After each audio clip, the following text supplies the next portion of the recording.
எப்படியாச்சும் எங்கள் பொண்ணை காப்பாற்றி ஊருக்கு கொண்டு வந்துருங்க. இந்தியன் உள்ள கன்சல்டன்சிக்காரங்களும் ஏமாற்றி அந்த பொண்ணை கூப்பிட்டு போனது நமக்கு தெரிய வருது. 2 வருஷம் நீ வேலை பார்த்துட்டு தான் போகணும். இந்த கன்சல்டன்சிக்காரன் சொல்கிறேன், நான் தான் சொன்னேன் இல்லை வீட்டில் தான் வேலைன்னு. இல்லையே அட்மின் வேலை. இல்லை நான் வீட்டு தான் வேலைன்னு சொன்னேன். நான் ஏன் எழுதி கொடுத்துருக்கேன், நான் பாரு அப்படிங்க. எந்த இதுவும் அந்த பொண்ணுகிட்ட இல்லை. நான் இந்த பொண்ணு அழுகுது, நான் ஊருக்கு போகணும், ஏன்னா இந்த வேலைக்கு வரல, என்னை எப்படியாச்சும் காப்பாற்றுங்க அப்படின்னு அந்த பொண்ணு அழுகுறாங்க. அங்கே கெஞ்சுறாங்க, கிதறாங்க. 2.5 லட்சம் ரூபா பணத்தை கொடுத்துட்டு போக சொல்லுங்கள் அப்படிங்கிறாங்க. இப்போ நம்ம ஃபர்ஸ்ட் ஜங்ஷன் லீகல் டீமு நம்ம இவரை மிரட்டுறோம். நம்ம என்ன மிரட்டுறோம், நீ பண்ணலன்னா நாங்கள் என்ன பண்ணுவோம், ஓ மேலே போலீஸ் கம்ப்ளைண்ட் கொடுப்போம், நீ விசிட் விசாவில் தான் கூட்டிகிட்டு வந்திருக்க அப்படின்னு நம்ம கொடுக்குறோம். எம்பசியில் உள்ள நம்மளோட ஆளுங்கள்ட்ட நம்ம சொல்லி நமக்கு யூஏயில் இருக்க நம்ம மேல்மட்ட அரபிஸ் அவங்கள்ட்ட நமக்கு தெரிஞ்சு பேசும்போது அந்த கன்சல்டன்சிக்காரன் பயந்துட்டான். என்னடா அது, இந்த பொண்ணு சாதாரண பொண்ணு, யார்கிட்டையோ பேசுது, யாரோ பேசுகிறாங்க, இல்லாமல் உன்னை இன்னும் 1 மணி நேரத்தில் யூஏயில் நீ இருக்க முடியாது, உன் கன்சல்டன்சியே காலி பண்ணிடுவேன் அப்படிங்கிறதெல்லாம் நம்ம பெரிய காட்டம் கொடுத்த பிற்பாடு அந்த பொண்ணை ரெக்கவரி பண்ணி அந்த பொண்ணை இந்தியாவுக்கு நம்ம கூட்டிகிட்டு வந்துட்டோம். துபாயில் மாட்டிக்கிட்ட ஒரு பொண்ணை நம்ம ஃபர்ஸ்ட் ஜங்ஷன் டீம் ரெக்கவர் பண்ணி யூஏயிலேருந்து இந்தியா கூப்பிட்டு வந்த ஒரு கதையை பற்றி தான் இப்போ நம்ம பேச போகிறோம். இப்போ நம்ம சொல்ல போகிறது ஒரு உண்மையான கதை. ஸோ இதை வச்சு நீங்கள் ஒரு படமாக கூட எடுக்கலாம்.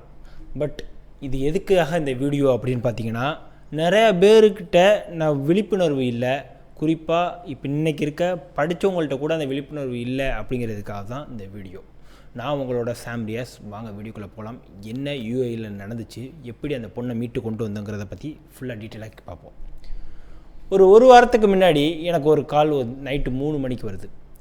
3 மணிக்கு வந்த காலை 3 மணிக்கு சாதாரணமாக கால்ஸ் யாருமே பண்ண மாட்டாங்க. 3 மணிக்கு கால் வருது. கால் நம்ம அட்டன் பண்ணுறேன். அட்டன் பண்ணதும், சார் இந்த மாதிரி ஃபர்ஸ்ட் ஜங்ஷனா அப்படின்னு கேட்குறாங்க. ஆமாம், என்ன சொல்லுங்கள் அப்படிங்கிறேன். எப்படியாச்சும் எங்கள் பொண்ணை காப்பாற்றி ஊருக்கு கொண்டு வந்துருங்க, இந்த மாதிரி யூஏ போயிருக்கு, மாட்டிக்கிச்சு அப்படின்னு அழுகுறாங்க. இப்போ அழுகும் போது 3 மணிக்கு நமக்கே 3 மணிக்கு தூக்க கலக்கத்தில் என்ன சொல்கிறது எது சொல்கிறதுனே புரியாது. ஒன்று இப்படி ஒருத்தவங்க அழுகும் போது இது பண்ணும்போது அந்த இடத்துல நம்ம என்ன ஸ்டெப் என்ன அவங்களுக்கு ஆறுதல் சொல்கிறதுனே தெரியலை. ஒரே ஒரு ஆறுதல் மட்டும் அவங்கள்ட்ட சொல்லிவிட்டு அந்த நிமிஷம் ஃபோனை கட் பண்ணோம். நீங்கள் ஒன்றும் பயப்படாதீங்க, யூஏ ரொம்ப சேஃபஸ்டான நாடு, உங்கள் பொண்ணு சேஃபாக தான் இருப்பாங்க, காலைல 10 மணிக்கு கூப்பிடுங்க, எப்படி ரெக்கவரி பண்ணுறதுங்கிறத அடுத்து பேசுவோம் நம்ம லீகல் டீமை வச்சு அப்படின்ட்டு. 10 மணி ஆச்சு காலைல. அவங்க வீட்டிலேருந்து திரும்ப தொடர்பு கொண்டாங்க. நம்ம டீமுன்னு அவங்கள தொடர்பு கொண்டாங்க. தொடர்பு கொள்ளும் போது என்ன கதை அப்படிங்கிறத ஷார்ட்டாக பார்த்தா, அந்த பொண்ணுக்கும் அந்த பொண்ணோட வீட்டுக்காருக்கும் சண்டை. தொடர்ந்து ஒரு மாதமாக ஏதோ ஒரு சும்மா வீட்டுக்குள்ளே வாக்கியத்தகராறு இருந்திருக்கு. அந்த பொண்ணு ஒரு டிசிஷன் எடுக்கிறாங்க, நம்ம எங்கேயாச்சும் ஒரு இடத்துக்கு சுயமாக வேலைக்கு போயிடணும் அப்படிங்கிற ஒரு டிசிஷன் எடுக்கிறாங்க. சென்னையில் இருக்க ஒரு கன்சல்டன்சி சர்வீஸில் ஒரு இன்டர்வியூ அட்டன் பண்ணுறாங்க. அந்த இன்டர்வியூவில் எதுக்கு அட்டன் பண்ணுறாங்கன்னா, ஒரு அட்மின் வேலைக்கு அட்டன் பண்ணுறாங்க. இந்த அட்மின் வேலைக்கு அட்டன் பண்ணுற பொண்ணு 80,000 ரூபா பணம் கட்டணும் அப்படிங்கிறாங்க. 80,000 ரூபா பணத்தை கட்டுறாங்க. உங்களோட பாஸ்போர்ட்டை சரண்டர் பண்ணிட்டு போங்கிறாங்க. சென்னையில் அந்த ஆஃபீஸில் பாஸ்போர்ட்டை கொடுத்துட்றாங்க. பாஸ்போர்ட்டை கொடுத்துட்டு வீட்டுக்கு வந்துடுறாங்க. அந்த 80,000 ரூபாயும் இன்ஸ்டால்மெண்ட்டில் கட்டியிருக்காங்க. முதல் வாட்டி இன்டர்வியூ நடக்கும்போது அந்த இடத்துக்கு போயிருக்காங்க. 2வது வாட்டி 3வது வாட்டி அந்த இன்ஸ்டால்மெண்ட்டில் அந்த பணம் கொடுக்கும் போதெல்லாம் த்ரூ ஜிபே இல்லை அக்கௌண்ட்டில் இப்படி தான் பே பண்ணியிருக்காங்க. ஒரு 2 தடவை 3 தடவை பே பண்ணியிருக்காங்க. முதல் வாட்டியே பாஸ்போர்ட்டை கொடுத்துட்டு வந்துட்டாங்க. யார் என்ன விவரம் எதுவுமே கேட்காம கொடுத்துட்டு வந்துட்டாங்க. அவங்களும் ஆஃபர் லெட்ரு கொடுக்கல, அப்பாயின்மெண்ட் லெட்ரு கொடுக்கல, எதுவுமே கொடுக்கல. ஒரு அட்மின் வேலை, நீங்கள் ஒரு 20-25 நாள் யூஏயில் இருப்பீங்க, வேலை முடிஞ்சதும் வந்துடுவீங்க, உங்களுக்கு பிடிச்சா கண்டினியூ பண்ணுவீங்க, கண்டினியூ பண்ணிங்கன்னா 2 வருஷம் விசா அப்படிங்கிறத அந்த கன்சல்டன்சியில் சொல்லியிருக்காங்க. இப்போ அந்த பொண்ணு நினச்சிக்கிட்டு இருக்கு, நம்ம ஒரு அட்மின் வேலைக்கு போக போகிறோம், ஒரு நல்ல சேலரி வாங்க போகிறோம், ஒரு குறிப்பிட்ட நாட்களில் நம்ம ஒரு வசதியாக வந்துட போகிறோம், இப்போ நம்ம ஹஸ்பண்டோடு நம்ம கூட சம்பாதிப்போம் அப்படிங்கிற ஒரு தெனாவட்டாகவும் ஒரு திமிராகவும் நினச்சிக்கிட்டு இருக்காங்க. ஃப்ளைட்டில் ஏறி போயிட்டாங்க, யூஏஇ போய் இறங்கிட்டாங்க. யூஏஇ போய் இறங்குறாங்க. எங்கே இறங்குறாங்கன்னா, அபுதாபி ஏர்போர்ட்டில் அவங்க இறங்குறாங்க. அபுதாபி ஏர்போர்ட்டில் அவங்க இறங்கினவங்கள அங்கே இருக்க ஒருத்தர், அதாவது ஒரு இந்தியன், அந்த பொண்ணை ரிசீவ் பண்ணுறாங்க. ரிசீவ் பண்ணிவிட்டு அபுதாபியிலேருந்து ஒரு எமிரேட்டுக்கு அந்த பொண்ணை கூட்டிகிட்டு போகிறாங்க. ஆக்சுவலாக அந்த பொண்ணுக்கு வேலை சொன்னது அபுதாபியில். அந்த அபுதாபிலேருந்து வேறு எமிரேட், அதாவது வேறு ஸ்டேட்டுக்கு கூப்பிட்டு போகிறாங்க. அந்த வேறு ஸ்டேட்டுக்கு கூப்பிட்டு போயிட்டு ஒரு 3-4 நாள் வச்சுருக்காங்க. பிகாஸ் ஏன் அப்படின்னு பார்த்தீங்கன்னா, அந்த பொண்ணு போனது விசிட் விசாவில். இப்போ அந்த கன்சல்டன்சி இருக்கிறது ராசல் கைமாவில். இப்போ அந்த கன்சல்டன்சியோட ஹெட் ஆஃபீஸ் இருக்கிறது ராசல் கைமாவில். அந்த இடத்துல போய்ட்டு ஒரு வீட்டில் போய்ட்டு தங்க வச்சுட்டாங்க. இப்போ அந்த பொண்ணு போன வேலை என்னன்னு பார்த்தீங்கன்னா ஒரு அட்மின் வேலைக்கு. ஆனால் அந்த பொண்ணுக்கு கொடுக்குற வேலை என்னென்னு பார்த்தோன்னா ஒரு மெய்டு வேலை, அதாவது வீட்டு வேலை பார்க்குறதுக்கு ஆள் எடுத்துகிட்டு போவாங்கள்ல, அந்த வேலையை கொடுக்குறாங்க. ஒரு வீட்டில் உள்ளவங்கள பராமரிக்கிறதாகவும் வீட்டை துடைக்கிறதாகவும் அந்த வேலைகளை கொடுக்குறாங்க. இது வந்து ஒரு அரபிக் ஒரு ஆளுக்கு தான், ஒரு எமராத்தி வீட்டுக்கு தான் கொடுக்குறாங்க. பட் அந்த எமராத்தி வீட்டில் வந்து இப்படி தான் ஆள் கேட்டிருக்காங்களா, இப்படி தான் ஏமாற்றி கூட்டிகிட்டு வர சொன்னாங்களா அப்படிங்கிற நம்ம விசாரிக்கும் போது அவங்க வந்து எங்களுக்கு இது வீட்டு வேலைக்கு தான் ஆள் தேவைன்னு சொல்லியிருக்காங்க. இங்கே இருக்க கன்சல்டன்சிக்காரங்களும் அங்கே யூஏயில் இருக்க அந்த கன்சல்டன்சி, அதாவது நம்ம இந்தியன் உள்ள கன்சல்டன்சிக்காரங்களும் ஏமாற்றி அந்த பொண்ணை கூப்பிட்டு போனது நமக்கு தெரிய வருது. இப்போ இந்த பொண்ணு விசிட்டில் போயிருக்காங்க, விசிட்டில் போய் தான் இருக்காங்க. போன 2வது நாள் 3வது நாளே இவங்க வந்து இந்த வேலையை பார்க்க சொன்னால், நான் வந்து இந்த வேலைக்கு வரலையே, நான் வந்து வந்த வேலை வேறையே, நான் வந்தது அட்மின் வேலைக்கு, என்னை வந்து வீட்டு வேலை பார்க்க சொல்கிறீங்களே அப்படின்னு சொன்னதுக்கு, இதுதான் பார்க்கணும், இதுதான் உனக்கு டியூட்டி, இது சொல்லி கூப்பிட்டு வரலையான்னு அந்த அரபிக் சொல்கிறாங்க.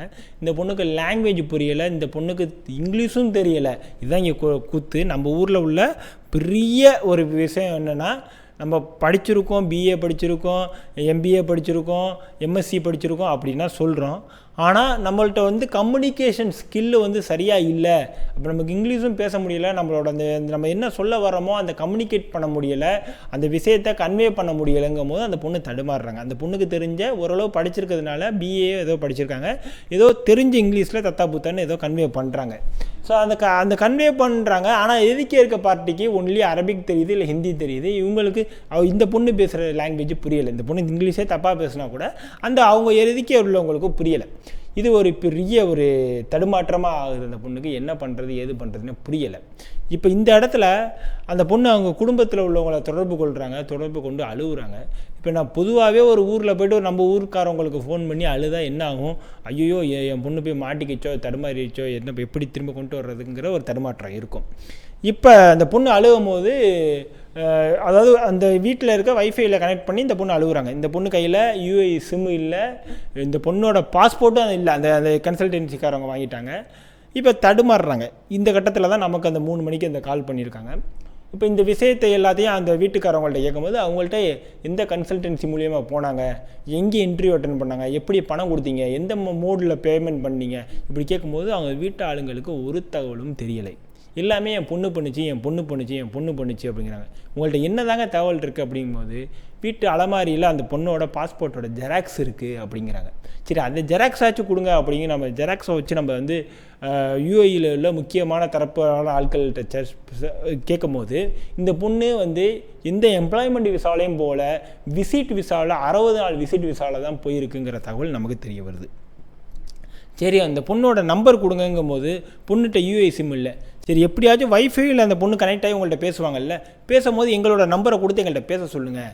ஏதாச்சும் ஒரு லொக்கேஷனோ ஏதோ இருந்தால் தான் அந்த பொண்ணை நம்ம ரெக்கவரி பண்ண முடியும். பொண்ணுக்கு உசுருக்கோ இல்லை அந்த பொண்ணோட பாதுகாப்புக்கோ எந்த பிரச்சனையும் கிடையாது. யூஏயில் அந்த பிரச்சனை கிடையாது. வேலை தானே மாற்றி கொடுத்துருக்காங்க, எப்படியாச்சும் ஊருக்கு கூப்பிட்டு வந்துடலான்னு ஒரு நம்ம தைரியத்தை சொல்லிவிட்டு நம்மளோட லீகல் டீம் யூஏயில் இருக்காங்க. ஸோ அவங்கள்ட்ட நம்ம இந்த விஷயத்தை எல்லாத்தையும் கன்வே பண்ணுறோம். இது பெரிய டிஃபிகல்ட்டி கேஸு. ஸோ அந்த பொண்ணோட இருக்கிற இடம் தெரியலை, அந்த பொண்ணோட ஃபோன் நம்பர் இல்லை, எப்படி கம்யூனிகேட் பண்ணணும்னு நமக்கு தெரியலை, அந்த பொண்ணு யார் மூலியமாக போயிருக்குங்கிறது அவங்க வீட்டு ஆளுகளுக்கு தெரியலை, ஸோ நமக்கும் தெரியலை. இப்போ இவ்வளோ இருக்கும்போது அந்த பொண்ணு கால் பண்ணுறாங்க. அந்த கால் பண்ணும்போது அந்த வீட்டில் உள்ளவங்க எதுவுமே பேசாமல் நம்ம ஃபஸ்ட் ஜங்ஷன் நம்பரை கொடுத்து இவங்கள தொடர்பு கொள்ளுங்க அப்படின்ட்டாங்க. இவங்க ரெக்கவர் பண்ணுவாங்க. உடனே அந்த பொண்ணு என்னை கூப்பிட்றாங்க, அம்மா என்ன பண்ணுறீங்க, இப்போ சிம்மு இந்தியா சிம்மு தான் போட்டிருக்கீங்களா அப்படின்றதும், ஆமாம் இந்தியா சிம்மு தான் இருக்குது, யூஏ சிம்மு வாங்கலையா அப்படின்னா, இல்லை யூஏ சிம்மு என்கிட்ட இல்லை. இப்போ உங்கள் ஃபோனில் எப்படிமா இன்டர்நெட் கனெக்ட் பண்ணுறீங்க, அந்த வீட்டு வைஃபைல கனெக்ட் பண்ணுறேன், இதை விட்டு நான் வந்து ஏன்னா வைஃபை எடுக்காது, ஏன்னா அங்கே உள்ள ஆளுங்க முன்னாடி ஃபோன் பேசக்கூடாதுங்கிறாங்களாம். இப்போ பேசவும் முடியலை, தடுமாறுது. வெளில வந்தால் நெட்டு கட் ஆயிரும். இப்போ பெரிய டிஃபிகல்ட்டாக இருக்கும்போது அந்த வீட்டில் உள்ளவங்களுக்கு நம்ம ஒரு இன்ஸ்ட்ரக்ஷன் கொடுக்குறோம். என்ன கொடுக்குறோன்னா, அந்த பொண்ணுகிட்ட இருக்க சிம் என்ன சிம் அப்படின்னு கேட்கணும். அந்த பொண்ணு வந்து ஜியோ சிம் வச்சுருக்கு. அப்போ ஜியோ இன்டர்நேஷ்னல் ரோமிங் போடுங்க, அந்த பொண்ணுக்கு போடுங்க. அப்போ இந்தியாவில் ஒர்க் ஆகிற மாதிரி அந்த சிம்மு ஒர்க் ஆக ஆரம்பிச்சிடும்.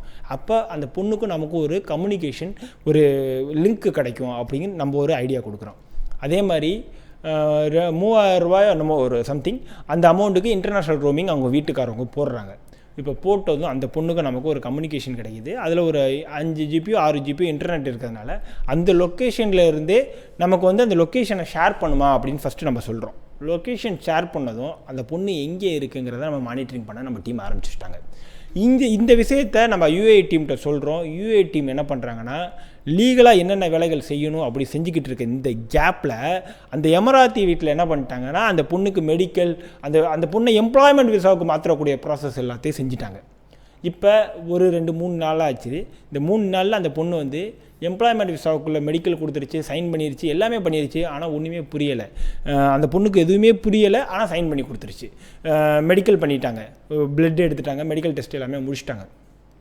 இப்போ அந்த பொண்ணுகிட்ட கடைசியாக சொல்லியிருக்காங்க, சைனிக்குன்னு எல்லாம் வாங்கின பிற்பாடு சொல்லியிருக்காங்க, நீ மெடிக்கல்லாம் பண்ணிட்ட, 2 வருஷம் விசா இருக்குது, இந்த 2 வருஷம் நீ வேலை பார்த்துட்டு தான் போகணும்.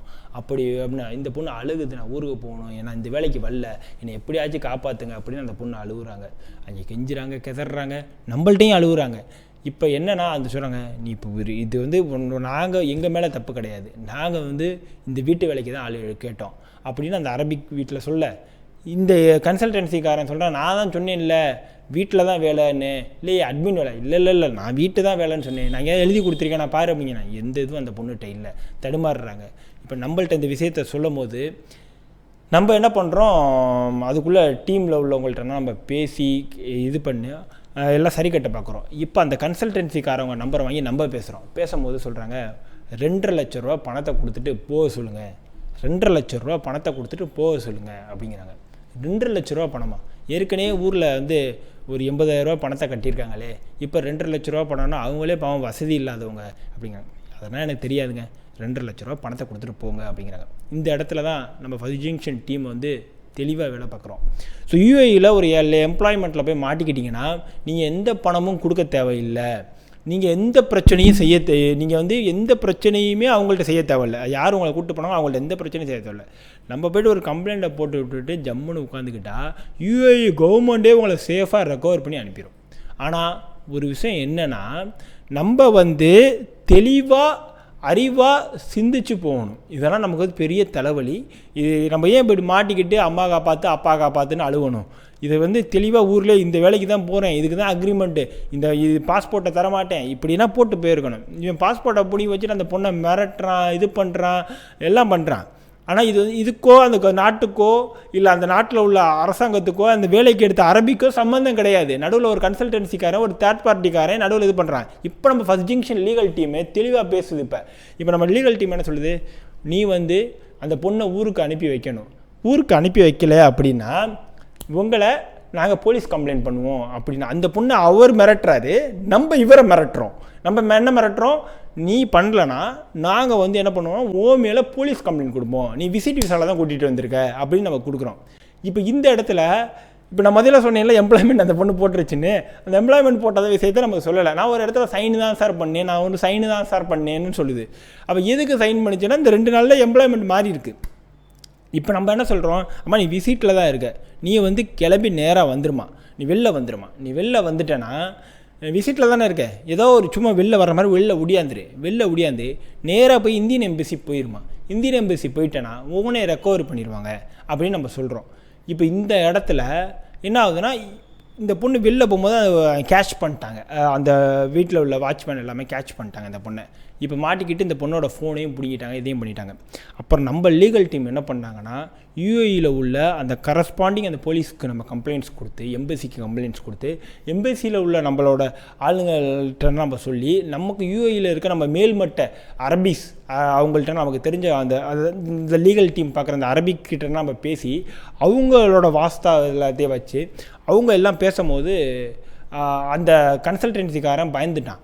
என்னடா அது, இந்த பொண்ணு சாதாரண பொண்ணு, யார்கிட்டையோ பேசுது, யாரோ பேசுகிறாங்க, இல்லாமல் உன்னை இன்னும் 1 மணி நேரத்தில் யூஏஇயில் நீ இருக்க முடியாது, உன் கன்சல்டன்சியே காலி பண்ணிடுவேன் அப்படிங்கிறதெல்லாம் நம்ம வந்து பெரிய காட்டம் கொடுத்த பிற்பாடு அந்த பொண்ணை, சரிங்க எனக்கு பணம் கேஸெல்லாம் வேணாம், இந்த கேஸை வித்ரா வாங்குங்கிற கட்டத்துக்கு அவன் வர்றான். இப்போ நம்ம என்ன சொல்கிறோன்னா, நீ இந்தியாவில் 80,000 ரூபா பணம் வாங்கினீல, அந்த பணத்தை ரிட்டர்ன் பண்ணு அந்த பொண்ணுக்கு அப்படின்னு நம்ம சொல்கிறோம். நம்ம இப்போ என்ன, இந்தியாவில் நீ பணம் வாங்கினீங்களா, அந்த பணத்தை அந்த பொண்ணுக்கு ரிட்டர்ன் பண்ணி, அந்த பொண்ணு இப்போ 5 நாள் இருந்திருக்கு, அதுக்கு சேலரியை கொடுத்து ஊருக்கு அனுப்பு அப்படிங்கிறோம். இப்போ என்னன்னா அந்த கன்சல்டன்சிக்காரன் ஒரு டிஃபிகல்ட்டான ஒரு சுச்சுவேஷனில் மாட்டிக்கிட்டு, இல்லைங்க நான் வந்து டிக்கெட் போட்டிருக்கேன், விசா போட்டிருக்கேன், லாஸ் ஆகிருக்கேன், சரி எல்லாம் நம்ம திரும்ப சண்டையை வளர்த்துக்கிட்டே இருக்கக்கூடாதுன்னு சொல்லிட்டு நம்ம அவங்களுக்கு சந்தோஷமாக முறையில் அந்த பொண்ணை ரெக்கவரி பண்ணி அந்த பொண்ணை இந்தியாவுக்கு நம்ம கூட்டிகிட்டு வந்துட்டோம். ஸோ இது வந்து ஒரு பெரிய ஒரு விஷயம். இது வந்து நான் வந்து ஷார்ட் அண்ட் ஸ்வீட்டாக அந்த ஒரு 10 நிமிஷம் வீடியோவில் உங்களுக்கு ஈஸியாக நாங்கள் சொல்லிட்டோம். இப்போ நம்ம இந்த வீடியோ எதுக்காக அப்படின்னு பார்த்தீங்கன்னா, நம்ம வந்து பிள்ளைங்க வந்து இன்றைக்கி படிச்சிருக்காங்க, 2 டிகிரி வச்சுருக்காங்க, 3 டிகிரி வச்சுருக்காங்க. பட் நம்ம என்ன செய்கிறோம், ஏது செய்கிறோம், ஒரு வெளிநாட்டு வேலை அப்படின்னா நம்ம கண்ணை மூடிக்கிட்டு பிளைண்டாக நம்ம வந்து டக்குன்னு எல்லாத்துலேயும் கையெழுத்து போடுறோம். பாஸ்போர்ட் யாரோ தெரியாதவனை நம்பி பாஸ்போர்ட் கொடுக்குறோம், கேட்குற பணத்தை கொடுக்குறோம், நம்ம நம்பி ஒரு நாடு விட்டு நாடு போகிறோம், ஒரு ப்ரிகாஷன்ஸ் இல்லாமல் செயல்படுறோம், ஒரு முன்னெச்சரிக்கை இல்லாமல் செயல்படுறோம். நம்ம வீட்டில் இருக்கவங்கள்ட்ட கூட நம்ம அதை பற்றி கொள்ளாமல் நம்ம போயிட்டுருக்கோம். இன்றைக்கி நாடு வந்து அவ்வளோக்கு சீர்கெட்டு போயிருக்கு. நம்ம அறிவாக செயல்படுறோன்னு நினச்சி முட்டாள்தனமாக வேலைகளை செய்கிறோம். ஒரு வெளிநாட்டு வேலைக்கு நம்ம போகணுன்னா சரியான ஆத்தன்டடான ஒரு கன்சல்டன்சி சர்வீஸில் போகணும். யார் நம்பிக்கையானவங்களோ அவங்க மூலியமாக போகணும். அதுக்காக எந்த பெரும்பாலான பணத்தையும் கொடுக்கக்கூடாது. உங்களுக்கு அவங்க விசிட் விசாவில் கூட்டிகிட்டு போகிறாங்களா இல்லை எம்ப்ளாய்மெண்ட்டில் கூட்டிகிட்டு போகிறாங்கன்னா உறுதி செஞ்சுக்கணும். இந்த வேலை தான் நமக்கு தரப்போகிறாங்களாங்கிறத உறுதி செய்யணும். ஒரு வேளை அவங்க விசிட்டில் கூப்பிட்டு போய் யூஏக்குள்ளே போய் சேஞ்ச் பண்ணுறேன் இதை சொல்லியிருந்தா கூட, அப்படியே நீங்கள் போனால் கூட அங்கே போயிட்டு நான் பணத்தை கட்டுறேன், இப்போதைக்கு நான் வந்து இந்த விசாவுக்கும் இந்த டிக்கெட்டுக்கு மட்டும் நான் பணம் தரேன்னு நம்ம சொல்லணும். அங்கே போய் நம்ம சேஞ்ச் பண்ணுறது நமக்கு என்ன வேலை உறுதிப்படுத்தியிருக்காங்களோ அந்த வேலையை அந்த லேபரில் மென்ஷன் பண்ணுறாங்களா, அந்த வேலையை அந்த சேலரிக்கு மென்ஷன் பண்ணுறாங்களாங்கிறத நம்ம உறுதி செய்யணும். அது வேலையை கொடுக்குறாங்களான்னு உறுதி செய்யணும். சரியான இடத்துல தான் நம்ம இருக்கோமாங்கிறத உறுதி செய்யணும். பாதுகாப்பான இருக்கிறத உறுதி செய்யணும். யூஏஇ வெரி சேஃபஸ்ட் கண்ட்ரி, அதில் எந்த மாற்ற கருத்தும் கிடையாது. அதாவது அந்த பொண்ணுக்கு நம்ம சொன்ன தைரியமாக அதுதான். பிகினிங்லேருந்து அந்த 3 மணிக்கு நான் சொன்ன தைரியமாக அதுதான். உங்கள் பொண்ணு வந்து பாதுகாப்பாக இருப்பாங்க. அந்த பொண்ணு என்ன கண்டிஷனில் இருக்காங்கன்னு கூட எனக்கு தெரியாது. நான் காமனாக சொன்னேன், உங்கள் பொண்ணு வந்து பாதுகாப்பாக இருப்பாங்க. உங்கள் பொண்ணுக்கு வந்து மன ரீதியாக தான் பாதிக்கப்பட்டிருக்காங்க தவிர உங்கள் பொண்ணு வந்து வேறு எந்த இதுலேயும் பாதிக்கப்பட மாட்டாங்க. தைரியமாக இருங்க, காலைல 10 மணிக்கு கூப்பிடுங்க அப்படின்னு சொன்னேன். அதே மாதிரி நம்மளோட டீமும் அதுக்குள்ளே யாரை தொடர்பு கொள்ளணும் எல்லாத்தையும் தொடர்பு கொண்டு நீட்டாக அந்த பொண்ணை ரெக்கவரி பண்ணி கொண்டு வந்தாங்க. இந்த இதுலலாம் மாட்டக்கூடாது அப்படிங்கிறதுக்கு தான் இந்த விழிப்புணர்வு வீடியோ. ஸோ இந்த மாதிரி நிறைய பேர் யூஏயில் மாட்டிக்கிட்டு இருக்காங்க. நிறைய பேர் ஆயிரக்கணக்கான பேரை நம்மளோட டீம் வந்து ரெக்கவரி பண்ணிக்கிட்டு இருக்காங்க. யூஏயில் இருக்க நம்மளோட லீகல் டீம் ரெக்கவரி பண்ணிக்கிட்டு இருக்காங்க. ஸோ இப்போ இதுதான் வந்து இன்றைக்கி உள்ள ஸ்டோரி. இனிமையாவது நம்மளோட மக்கள் விழிப்புணர்வோடு இருக்கணும்னு சொல்லிக்கிட்டு இன்னொரு வீடியோவில் சந்திக்கிறேன். அதோடய உங்களை விடைபெறுவது உங்கள் சாம்ரியாஸ். நன்றி, வணக்கம், பாய்.